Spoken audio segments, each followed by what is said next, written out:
Hello everyone. आज की इस वीडियो में हम लोग बात करेंगे ईज़एमआर के बारे में कि ईज़एमआर का प्रयोग कब किया जाता है, कैसे किया जाता है। ठीक है, तो बहुत ही सिंपल तरीके से मैं बताऊंगा इस वीडियो में, ध्यान से देखिएगा। सबसे पहले आप लोग को किसी भी सेंटेंस बनाने के लिए एक स्ट्रक्चर की ज़रूरत होती है, जो कि यहाँ पर स्ट्रक्चर दिया हुआ है। सब्जेक्ट, उसके बाद सब्जेक्ट के बाद हेल्पिंग ऑफ ईज़एमआर, और इसी का यूज़ हम लोग को इस वीडियो में करना है। हम लोग कैसे करना है पूरा मैं बताऊंगा, बिल्कुल ध्यान से आप लोग देखिए। और उसके बाद ऑब्जेक्ट लगा देंगे, यानी कि हेल्पिंग ऑफ के बाद ऑब्जेक्ट। सब्जेक्ट को हिंदी में कहते हैं कर्ता। कर्ता का मतलब होता है काम करने वाला। कर्ता का मतलब क्या होता है? काम करने वाला। और ऑब्जेक्ट का मतलब होता है कर्म। कर्म को क्या कहते हैं? कर्ता जिस काम को करता है उसे ही कर्म कहते हैं। यानी काम जो जो करता होता है, जिस काम को करता है उसे ही कर्म कहा जाता है। ठीक है, इतनी बात मैंने बता दी। तो ये हो गया स्ट्रक्चर। जैसे कि अगर आपको ईज़एमआर का यूज़ करना है तो उसके लिए स्ट्रक्चर मैंने बताया कि सब्जेक्ट है और ईज़एमआर है, उसके बाद ऑब्जेक्ट है। ये हो गया एक सिंपल सा स्ट्रक्चर। अब इसी को हम लोग फॉलो करेंगे, इस स्ट्रक्चर को फॉलो करेंगे और हम लोग सेंटेंस बनाएंगे। जैसे कि एक एग्जांपल आप लोग को दिख रहा है यहाँ पर कि वह एक खिलाड़ी है। ठीक है, ये हो गया एक एग्जांपल। अब इसमें जो सब्जेक्ट है वो क्या है? वह। उसके बाद हमें क्या लगाना है? ईज़एमआर में से इज़ लगा देना है, क्योंकि हमारा सब्जेक्ट अगर एक इज़ जो सब्जेक्ट हमारा वो एक वचन है। सब्जेक्ट अगर एकवचन होगा तो इज़ लगाएंगे, सब्जेक्ट अगर बहुवचन होगा तो आर लगाएंगे, और अगर सब्जेक्ट हमारा आई होगा तो उसके साथ एम लगाएंगे। इतना आप लोग को पता होना चाहिए। अगर नहीं पता है तो कोई बात नहीं, मालूम चल जाएगा ये वीडियो देखने के बाद कि अगर सब्जेक्ट एक वचन है तो इज़ लगाएंगे, सब्जेक्ट अगर बहुवचन है तो आर लगाएंगे, और अगर सब्जेक्ट आई है तो आई के साथ एम लगाएंगे। ये जो एम होता है ना, एम, ये फिक्स होता है आई के साथ, यानी ये किसी और के साथ नहीं जाएगा, ये सिर्फ आई के साथ जाता है। ये आई का पर्सनल है, ये आई के साथ जाता है। ठीक है, ये कभी ही सी इट यू के साथ नहीं जाएगा, ये सिर्फ और सिर्फ आई के साथ जाता है। ये बात ध्यान देना है। और एक वचन के साथ इज लगाएंगे, बहुवचन के साथ आर लगाएंगे। अब जैसे कि पहला एग्जाम्पल आप लोग को दिख रहा है कि वह को बोलते हैं अंग्रेजी में ही। ठीक है, तो पहले हम लोग बनाएंगे इसको ही, उसके बाद ही के बाद इज लगा देंगे, क्योंकि हमारा ही जो है वो एक वचन सब्जेक्ट है, तो ही के साथ इज लग जाएगा। अब हमारा सब्जेक्ट हो गया, हमारा हेल्पिंग वर्ब में से हेल्पिंग वर्ब हो गई इज। अब ऑब्जेक्ट क्या है? ऑब्जेक्ट है खिलाड़ी। तो खिलाड़ी को बोलते हैं इंग्लिश में प्लेयर, तो प्लेयर लिख देंगे। और क्या? प्लेयर लिख दीजिए, प्लेयर। ठीक है, तो ही इज प्लेयर। अरे यहाँ पर ए लगाना है, ए लगा देंगे, क्योंकि एक का होगा ए, एक यहाँ पर दिया हुआ है ना, तो एक के लिए यहाँ पर ए लगा देंगे। तो ही इज़ अ प्लेयर, वह एक खिलाड़ी है। सिंपल तरीके से बन गया। अगला एग्जाम्पल देखते हैं क्या है। तुम एक विद्यार्थी हो। तुम क्यों बोलेंगे? यू। तुम को बोलेंगे यू अंग्रेजी में, और यू के साथ लगाएंगे क्या? आर। आर क्यों लगाएंगे?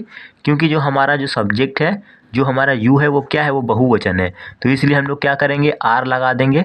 तो हमारा हो जाएगा यू आर, और ए लगा देंगे, एक के लिए ए लगा देंगे। उसके बाद विद्यार्थी को बोलते हैं स्टूडेंट्स। विद्यार्थी को क्या बोलते हैं? स्टूडेंट्स।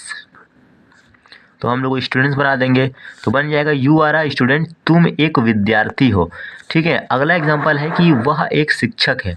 वह एक शिक्षक है, तो वह के लिए बनेगा ही, और ही के साथ लगेगा इज, और उसके बाद एक के लिए लगेगा ए। ही इज अ, शिक्षक को क्या बोलेंगे? टीचर। शिक्षक को बोलेंगे टीचर, तो लिख देंगे टीचर। तो हमारा सेंटेंस बन गया, ही इज़ अ टीचर, वह एक शिक्षक है। उसके बाद अगला एग्जांपल है कि मैं एक डॉक्टर हूँ। मैं एक डॉक्टर हूँ, तो मैं के लिए क्या लगेगा? आई। आई के साथ क्या लगेगा? एम। उसके बाद ए लगा देंगे। I am a doctor. I am a doctor. तो इस तरह से ये सेंटेंस बन गया बहुत ही सिंपल तरीके से कि आई एम ए डॉक्टर, मैं एक डॉक्टर हूँ। इसी तरह से आप लोग बहुत सारा सेंटेंस बना सकते हैं। मैं एक विद्यार्थी हूँ, आई एम ए स्टूडेंट्स। मैं एक खिलाड़ी हूँ, आई एम ए प्लेयर। मैं एक सिंगर हूँ, मैं एक गायक हूँ, आई एम ए सिंगर। मैं एक वकील हूँ, आई एम ए लॉयर। मतलब इसी तरह से आप बहुत सारा सेंटेंस अपने से प्रैक्टिस कर करके सीख सकते हैं, खुद से बना बना कर, बहुत ही सिंपल तरीके से। अब उसके बाद अगला एग्जाम्पल है कि रमन एक लेखक है। रमन एक लेखक है, तो रमन क्या है? एक नाम है, तो रमन एक नाम है, तो रमन लिख देंगे, और उसके साथ इज लगा देंगे, क्योंकि जो नाम होता है वो एक वचन होता है। जो नाम होता है वो क्या होता है? वो एक वचन होता है, तो इसलिए इज लगेगा। Raman is a, Raman is a, लेखक को बोलते हैं राइटर। लेखक को क्या बोलते हैं? राइटर, तो यहाँ पे लिख देंगे राइटर। तो हमारा बन गया Raman is a writer, Raman एक लेखक है, सिंपल तरीके से बन गया। अगला एग्जाम्पल है आप लोग का, तुम एक ग्राहक हो, तुम एक ग्राहक हो, तुमको बोलेंगे यू, तुमको बोलेंगे यू, यू के साथ लगा देंगे आर, और उसके बाद क्या है, ग्राहक को बोले, और एक के लिए लगेगा ए, और ग्राहक को बोलते हैं कस्टमर, ग्राहक को बोलते हैं कस्टमर।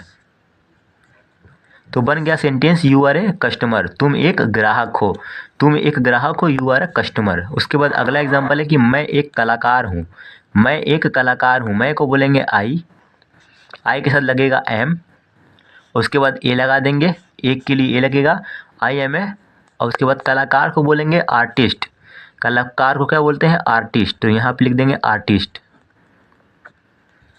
कलाकार को बोलेंगे आर्टिस्ट। तो आई एम ए आर्टिस्ट, मैं एक कलाकार हूँ। तो बहुत ही सिंपल तरीके से मैंने आप लोग को बताया कि इज़ एम आर का यूज़ कैसे करते हैं, बहुत ही सिंपल तरीके से। आई होप आप लोग को समझ में आ गया होगा। बस आप लोग को ये ध्यान देना है कि अगर आपका सब्जेक्ट अगर एक वचन होगा तो आप इज लगा दीजिएगा, अगर आपका सब्जेक्ट बहुवचन होगा तो आप आर लगा दीजिएगा, अगर आपका सब्जेक्ट आई होगा तो उसके साथ एम लगा दीजिएगा। बस आपको ये वाला स्ट्रक्चर फॉलो करना है, और उसी तरह से आप अपने से कई सारा सेंटेंस बना सकते हैं, जैसे कि वह एक खिलाड़ी है, वह एक विद्यार्थी है, वह एक वकील है, वह एक मतलब हीरो है, वो एक मतलब कुछ भी डॉक्टर है। बहुत सारा सेंटेंस अपने से सोच कर आप बना सकते हैं, इसमें कोई भी मतलब डिफ़िकल्ट ये सेंटेंस नहीं है। बस आपको इज एम आर का यूज़ करना है, और आपको बहुत ही सिंपल तरीके से बहुत सारा सेंटेंस आप अपने से बना के प्रैक्टिस कर सकते हैं। आई होप आप लोग को वीडियो अच्छी लगी होगी। वीडियो अच्छी लगे तो प्लीज़ वीडियो को लाइक करें और चैनल को सब्सक्राइब करें।